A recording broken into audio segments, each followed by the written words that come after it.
Hey guys, my name is JessiMew, and welcome back to Adam's Quest.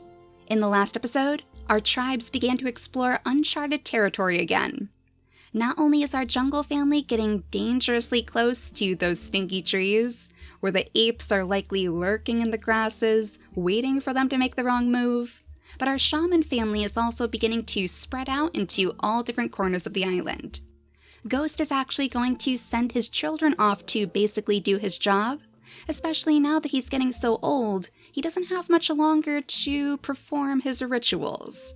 So he's leaving that over to creatures like Whisper and Trance. Though Whisper has what's known as the Shaman's Curse. Basically because she has two of the same immunity genes that makes her very, very sick. Her lifespan is currently being cut in half and she risks getting her tribe sick as well. That's why she can't get too close to anyone, and why she's kind of isolated herself from the rest of the tribe. But she has managed to run into this group who could certainly use her help. It looks like poor little Isla has unfortunately gotten the sleeping sickness from those bugs, and that's probably because she spent so much time right by the remains of her mother. Her mother passed away in a very, very unfortunate location. But if we bring Fang over here, then hopefully she'll at least be able to feed poor Isla. In fact, we might want to scoot her around to the other side of the berry bush. That way she's a little bit farther away from that swarm. I have a feeling they're going to try to descend upon these creatures if we're not careful. Summer, in the meantime, just wants to see her oldest son. She hasn't seen Eclipse in such a long time, and she was a little bit worried that he was having trouble out here on his own, leading his own expedition. She knows just how dangerous these parts can be, so she has a lot of stories to share with him, and just in time too, because she is yet another creature who is likely going to be passing away within the next few turns. You know, it's crazy. Despite all of the damage, all of the troubles that she went through, she never actually lost any of her lifespan. So she's been very, very lucky despite it all. That's actually what she wanted too. She just wanted to go on a grand adventure just like her brother. So she had a very good life. Meanwhile, Leap is scouting ahead for the rest of his family because they have decided that it might be time to leave their swamp den. There seems to be nothing here but bugs anymore, so if they want to get away from them, they're going to have to pack up and move. That leaves Lady and Kukirkir to literally tow every last one of their children off into the north, I guess. And I mean, they have a lot of children to look after, so these two are sure to bond quite well. Lady is going to have to stay next to Chime though, because he can't exactly move from his location. Unless the bluebird is gone? Oh, I think it may have disappeared overnight. Oh, thank goodness. So that means that we could possibly move Lady over here, so Chime can get just a little bit further out from this barrier of thorns.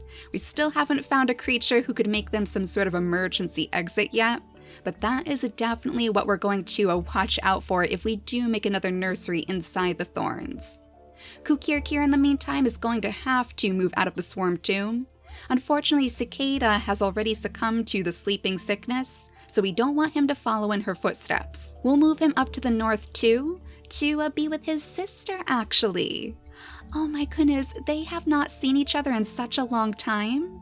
And now she has a little family of her own too, a very, very important family of course, full of shamans for the rest of the tribe. And it seems like she may have unearthed yet another pile of bugs. So I guess you're going to have to scoot over in this direction instead. I'm a little bit concerned that the bugs might end up getting to your baby. I wonder if Ghost would try to get in the way. I do want them to breed again first though, and then he can settle himself down right here just to protect his own child.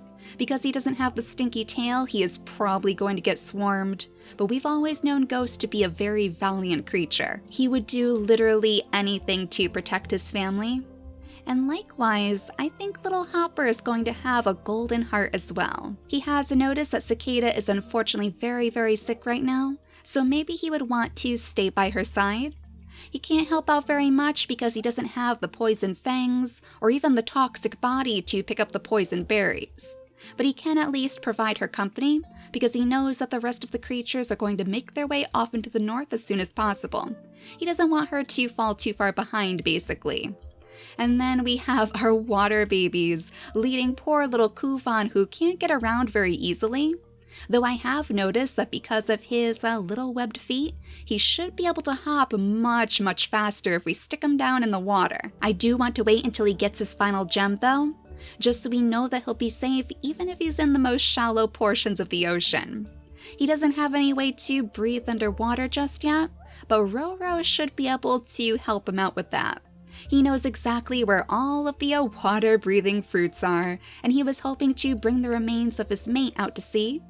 It looks like they have already succeeded in doing just that, because their bones have been swept away by the waves. So his sons are going to be very eager to see exactly how these water-breathing plants work. He still has the buff on him, so that means even if he dives straight into the deepest parts of the water, he won't take any damage. He should be just fine down there, and he can point out the other little plants that they can use in the process. We'll just have Gravel go ahead and pick some of the extra berries, just a little snack for the road, as he hops right next to his younger brother. He is not going to leave little Kuvan all on his own, even if he is much slower than the rest of them. Pebble, on the other hand, with his gigantic frame, could probably do a little bit of scouting, just to make sure that his family will be safe, of course, as they make their way to what they believe to be uncharted territory. Pebble hasn't seen this side of the island yet, and neither has Kuvan, and neither has Gravel, so they have quite a bit in store for them too, if they happen upon these strange carnivorous plants. Hopefully that hasn't changed any in our absence. We haven't checked it out in quite a while, ever since Summer and Fang rejoined their families, so we'll just have to be cautious. But that should be all of our turns done now, so let's scoot over to our jungle family as we skip the day, just to make sure that those apes aren't going to cause them any troubles. The bugs are absolutely everywhere. I was a little bit worried they were going to go after Cricket, but thankfully he seems perfectly healthy still, so his stinky tail is still working just fine. Meanwhile, Bumble has received his very last gem, so we can go ahead and give him that golden color and then have him try to catch up with his family. He was always a bit smaller and clumsier than Beetle, so it's no surprise that he's lagging behind. But let's make sure we use this as an opportunity to sniff around a little bit, see if we can hear anything off in the tall grass. So far, it seems very, very quiet here, suspiciously quiet. But I am going to check the other side of the island too, just in case. Oh, Roro, it looks like there might actually be a crabbit down here that you could grab. He has some extra water-breathing time left, so let's have you dive back into the water and then scoop up this dead crabbit meat. You're lucky because these things can be pretty tricky to take down, so you kind of had a free meal there. But there's no dangers to be made aware of, right? So far everything is very, very suspiciously quiet. We do have the bluebird back in our skies though, which is a bit more worrying, so we'll have to make sure that Chime and all of our other tiny little babies are very well protected. Beetle now should be able to jump way ahead of his father. The mischievous twins are back at it again and all too happy to take the lead. Even for a poison-fanged creature, the smell of those stinky fruits must be pretty overwhelming by now. We don't want them to pick from it just yet, but we can at least have the family maybe investigate the area, try to clear out some of the extra grass so they'll be able to escape, just in case something else comes barreling in their direction. Meanwhile, the bluebird in the skies would definitely draw Isla's attention again.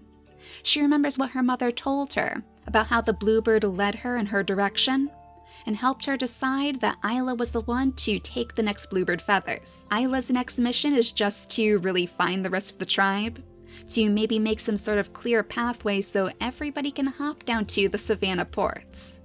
So maybe she would consider this to be a sign as well. Maybe she's hoping that the bluebird will lead her toward her goal too. And luckily, Eclipse is already doing a pretty good job making a pathway in that direction. And he's already found this little child, of course, who needs to find a way to cross the water. We'll see if Summer and Eclipse can hopefully pull her out of harm's way. Usually the creatures can pass these streams without taking damage, and thankfully, Whisper has proven herself to be a very good swimmer. It must be a little bit of Moon Eye's influence. She knows that her granddaughter isn't ready to pass on just yet. Even though she might have that shaman curse, she still has a lot of life left in her and a lot of destinies to fulfill. But since this group has been guided by the blood of the Lifebringer, I'm not sure if they know about what the shamans typically do. Maybe they don't realize that Whisper will be able to help Isla's mother pass on, or even help Summer too. She will be passing on this day after she picks up some of her very last berries, and after she maybe clears out a little extra grass to help them on their way. She must be feeling strangely calm right now, hearing the whispers of her own ancestors through our shaman herself. So for now, Isla will stay in the area so she can watch on, but we might have Fang do a little bit more exploring. Maybe she's intrigued by Whisper's strange appearance, and she wants to see if she can find anything across the stream too. We'll bring her down to the shore, because it should be a little bit easier for her to make her way down the sand, but I think... Oh, poor little Bumble, you did grab that leech? Oh no, we left him far, far too close to the water. So Fang might actually have to come to his rescue. She's one of the closest creatures in the area, aside from his brother, of course, but Beetle is a little bit preoccupied right now. So we'll have to see if these two can maybe meet in the middle on the next turn, and then go back to our swamp family to see how they're faring. Oh, poor little Hopper. He sacrificed himself to be next to Cicada, but unfortunately that means he does also have the sleeping sickness. So at least they're not alone in this. As their families continue moving toward the shaman's den, they will catch up eventually, of course, but it'll be much easier to do in each other's company. Chime, meanwhile, must be quite pleased with all of these strange sounds all around him. He does love the natural music of the island, and the bugs are definitely a part of that. But the bluebird would also be an interesting part too, one more connected to their history and their lore. So perhaps he's going to try to follow this thing swooping around the skies, and it would lead him strangely close to our bluebird family itself. I wonder if that's why it's circling over Isla right now. Not only does it realize that she does have those sacred bluebird feathers, but it's also acting as a guide point for Chime. With his bright orange fur that looks so close to Adam's, it's almost as if those two are destined to meet. We'll have to see if they can make it to each other as soon as he grows up a little bit more. Kukirkir, on the other hand, is quite happy to just stay with his sister for now. He might even get to see the birth of his newest little niece or nephew, if we could maybe move Trance out of the nest. We'll bring him maybe over here for now. We don't want him to be too close to the baby because we don't know if they'll have the shaman's sickness, but we should be able to move him out of the way if that's the case. And then Ghost, of course, thanks to his valiant sacrifice yet again, has managed to block his baby from getting the sleeping sickness, but he does have it now instead. So he only has 2 days remaining. That means this is going to be one of his very last turns. I think we're going to leave him right here so he can still be with his family then. He does, after all, have 2 roles to fill here, both Crescents, the Lifebringer, and Moon Eyes, the Angel of Death. So he should be there to watch the births, even in his own family. Now Ladybug is going to have to try to maneuver her way around all of her tribe mates, but she will be able to feed the new babies with this berry bush, thanks to her double nimble fingers. Kukirkir for now can try his best to delicately pick the berries. I'd imagine he would probably end up squishing quite a few with that big hyena claw of his. It must be very, very difficult to make sure the food is kept intact. And then you both have your final gems. Oh, thank goodness. That means Gravel and Kuvan should be able to hop quite easily out of harm's way. We'll bring Gravel right over here to light up the pathway for his brother. And look at that, Kuvan can already scoot much faster than he could before. Yeah, let's bring him over to these ports. Because I do remember, and Roro probably does too, that this is where he was able to pluck his very first healing fruit from the shore. So it's surely the safest place for our creatures to try their hand at swimming themselves. And it looks like Curious Pebble has already found a very good location for just that. Unfortunately, he is not one of the brothers with the nimble fingers, so he can't pick up the shells, but he can scoop up one of the water healing plants and then join his father soon. Now, I think we might be just about out of turns. It looks like everybody is all tired out for the day. So let's see what our next little shaman baby is going to look like. Let's see if they might have the shaman's curse too. Oh my gosh, I think he does. And interestingly enough, just like Whisper, and just like Trance, his ram horns are a bit of a darker color than his family is used to. One of you mentioned that that might be a sign of their weakening powers. Maybe a sign of the curse itself lingering in their bodies, making it harder for them to perform their roles. It would make sense that with the increase in the shaman family, maybe their powers become a little more diluted. But this little baby does have the double nimble fingers, so that's always a good sign. I guess he'll be a good food collector too. Nobody in his part of the tribe is going to go hungry at least. I think we'll name this little baby Myth. And you know, he might actually be a good one for us to send off toward the jungle, if he does manage to live that long at least. He doesn't have the stinky tail, but he could really help these creatures with these stinky fruits. We'll come back to them in just a moment though. Right now, I think Ghost and Sarala would be a little bit more concerned about all of these creatures standing so close to their baby. They know that he has the shaman's curse too. So after we give Trance his special gems, of course, we'll move him off a bit deeper into the grass. This would probably be a good place for him to settle down anyway because he has some interesting powers of his own. He might not be connected to the goddess of death, but he can sniff very far into the grass, almost like he's getting little premonitions maybe, little signs of what's to come for the tribe. Thankfully, everything looks sunny right now, so he can just pick up his grass, and then Sarala should have the space to settle herself down right between her two sons. I guess Myth's first job is actually going to be sending off his own father. It seems so strange because he's so very young, but he's the only one around who would be able to perform the task. Now with the bluebirds still in our skies, Chime, of course, is going to follow the sweet, sweet sound of its music. Leap, on the other hand, has definitely found his element as he hops around, clearing pathways for all of these different families. He's not going anywhere for now. Ladybug can go ahead and feed the newest babies in the nest, and then Kukirkir is going to scoot his way a bit further away from the baby, at his sister's request, of course. It seems like the bugs might be slowly encroaching upon their den, too. Oh no, I wonder if maybe Ada wouldn't want to go that way then? But they're kind of blocked off because the bugs are in these puddles as well. She has just woken up from her slumber, of course, so I guess at the very least, she could stumble over here and pick some of these berries for her friend. That way they at least won't starve as they try to figure out where to go next. But let's go back to our jungle family now. Let's see how everybody's doing over here. We need to make sure that somebody can get to Bumble first, so Fang, can you possibly do the job? Oh, look at that, we have a water-breathing plant down here. Oh, that's a good sign. Do we maybe have some more? Well, unfortunately, it looks like we can't actually sense them in the water, which definitely makes sense. That is very logical. They wouldn't be making any extra sounds, and they don't exactly have a smell when they're under the waves. So we'll just have to get a bit closer to the shore, I guess. But let's have Bumble scoot his way over here. So Fang should be able to remove the parasite. She won't be able to lick his wounds, though.